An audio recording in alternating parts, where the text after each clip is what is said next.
about shopping for gene function. How do we define which genes, for example, are involved in brain function, liver function, or heart function? So through a combination of genetics, that is inducing mutations and looking at how things behave, and genomics, which an example of is looking at when and where genes are expressed, scientists can wield these tools now to begin to find out how things work.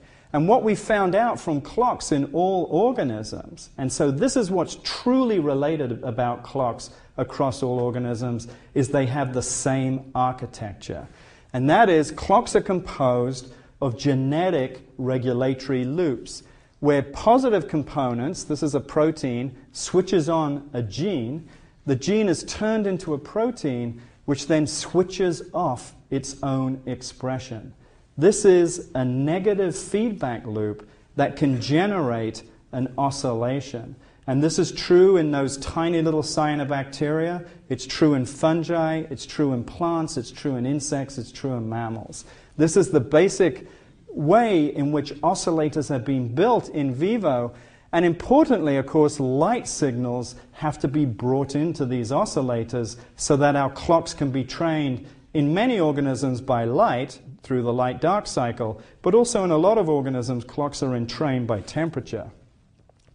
So there's a great story to be told, and I can't do it justice tonight, but there's a gentleman sitting at the front here who can tell you a lot more about this story, Ralph Greenspan. And it's a story of fruit fly genetics and clocks, because it was in fruit flies where this incredibly courageous graduate student, Ron Konopka, used the fact that fruit flies emerge, the adults emerge from the larval cases at morning, presumably so they can dry their wings out before the sun comes up and fly away from whoever eats fruit flies. And they used that as a genetic screen, Konopka and Benzer, to identify the first clock mutants. And they called one of those first clock mutants the period gene. They got flies that lost their circadian rhythms. And in fact, this whole story is written up in a beautiful book called Time, Love, and Memory by Jonathan Weiner, who can do a much better job at telling you about the impact of Drosophila genetics, not only in circadian rhythms, but also in memory formation.